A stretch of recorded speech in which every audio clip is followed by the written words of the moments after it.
मेरे बच्चे, आज का यह दिव्य संदेश तुम्हारे जीवन से जुड़ा हुआ है। आज यह संदेश तुम्हारे पास आना कोई असाधारण बात नहीं है। यदि आज यह संदेश तुम्हारे पास पहुंचा है, तो कोई ना कोई महत्वपूर्ण बात तुम्हारे लिए आवश्यक है, क्योंकि यह संदेश बड़ी ही कुशलता से और जांच परख कर तुम्हारे लिए लाया गया है। क्योंकि तुम्हारे जीवन की कुछ ऐसी परिस्थिति है जो तुम्हें पता नहीं है और तुम्हारे पास आने वाली है, क्योंकि तुम्हारे साथ ऐसी घटनाएं प्रतिक्षण घटती रहती हैं। लेकिन घटनाओं को तुम तभी जान पाते हो जब वह वर्तमान में तुम्हारे सामने घटती है, किंतु तुम उन बातों को कदापि नहीं जान पाते जो तुम्हारे भविष्य में होने वाली है, क्योंकि मेरे बच्चे, उनका आकलन तुम कर ही नहीं सकते हो। तुम्हारे अंदर इतनी क्षमता नहीं है कि तुम उनका आकलन करके उनके बार में जान सको। तुम हर तरीके से अलग सोच रखते हो। तुम्हारी सोच ही बहुत विचित्र है, परंतु आज अपनी सोच यहाँ पर उल्टा मत चलाना। आज मैं तुम्हारे लिए जो आवश्यक संदेश लेकर आई हूँ, इसे जरूर सुनना। इसे पूरा सुनते हुए अपने जीवन में उतारना, क्योंकि यह तुम्हारे जीवन का पूर्ण सारांश है जो तुम्हारे साथ घटित हो रहा है और घटित होने वाला है। क्योंकि मेरे बच्चे, मैं वही संदेश लेकर आती हूँ जो तुम्हारे जीवन से संबंधित हो, तुम्हारे कार्यकाल से संबंधित हो, तुम्हारी आवश्यकताओं से संबंधित हो, तुम्हारी सगे संबंधियों से संबंधित हो। मेरा मुख्य उद्देश्य यही रहता है कि मेरे भक्त सदैव सुखी रहे, सदैव अपने जीवन में हंसते खेलते रहे। लेकिन कुछ लोग अपनी जिद के कारण उल्टे सीधे काम कर लेते हैं और फिर दोष मुझे देते हैं कि माता, आपने ऐसा किया था, आपने ऐसा किया है। यह जो घटना घटी है, इस पर सिर्फ देवीय शक्ति का ही हाथ है। लेकिन मेरे बच्चे, ऐसा कुछ नहीं है। अगर तुम इन सब चीज़ों को यदि जानना चाहते हो, तो तुम्हें मेरे संदेश को पूरा सुनना होगा। इसे बीच में छोड़कर जाने की गलती बिल्कुल भी नहीं करनी है। तुम्हारी स्थिति चाहे जैसी भी हो, चाहे जैसी भी परिस्थिति हो, तुम्हें संदेश को छोड़ना नहीं है। मैं आज तुमसे कह दे रही हूँ, यदि आज छोड़कर तुम चले गए, तो मैं दोबारा तुम्हारे पास कभी भी नहीं आऊँगी और ना ही तुम्हारे लिए कोई संदेश लेकर के आऊँगी। जो मुझे मानते हैं, जो मेरे प्रिय भक्त हैं, फिर मैं उन्हीं के पास जाऊँगी और उन्हें ही नए नए संदेश दूंगी, उन्हें नए नए वरदान दूंगी, उन्हें ही नए नए आशीर्वाद दूंगी।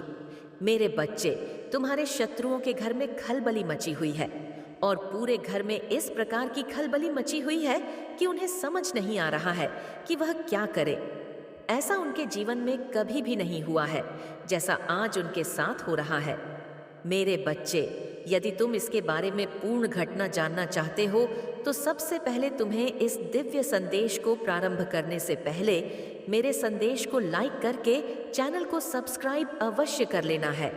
यदि तुम ऐसा करोगे तो तुम्हारे लिए बेहतर होगा।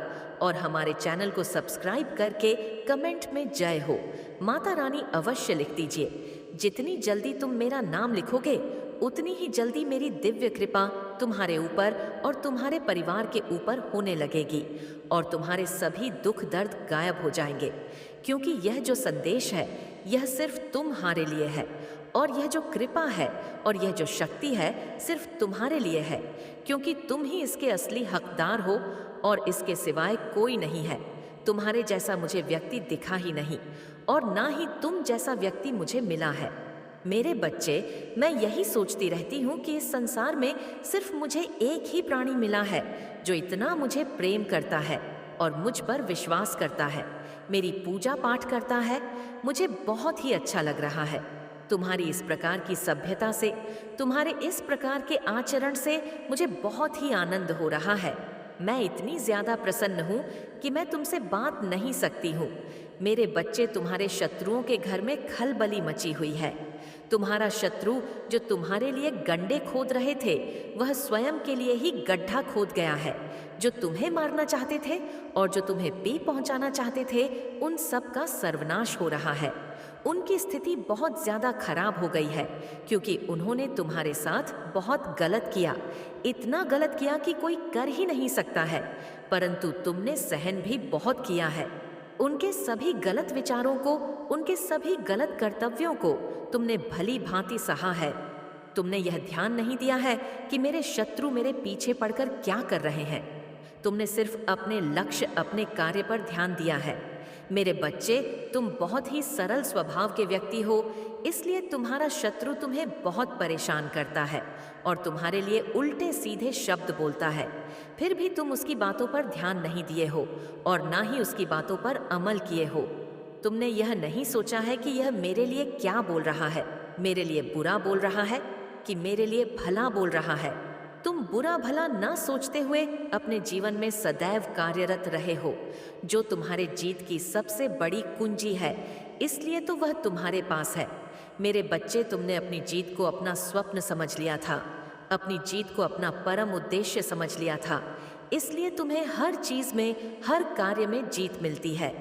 एक ऐसी जीत मिलती है जो किसी को प्राप्त नहीं होती, क्योंकि जीत को प्राप्त करना हर किसी के बस की बात नहीं है। लेकिन मेरे बच्चे, जीतना तो सब कोई चाहता है, परंतु उतना मेहनत नहीं करना चाहता। यदि कोई मेहनत कर दे तो सबके लिए जीत आसान हो जाए। जब भी कोई व्यक्ति युद्ध करने के लिए रणभूमि में निकलता है तो वह यह नहीं सोचता है कि इसका परिणाम क्या होगा, मेरी विजय होगी या पराजय होगी। जब रणभूमि में युद्ध का सामना होता है तभी पता चलता है किसकी विजय होगी। जब एक दूसरे का सामना होता है, जब एक दूसरे का सामना करता है, उस समय यह निश्चित हो जाता है कि किसके अंदर कितना बाल है और कौन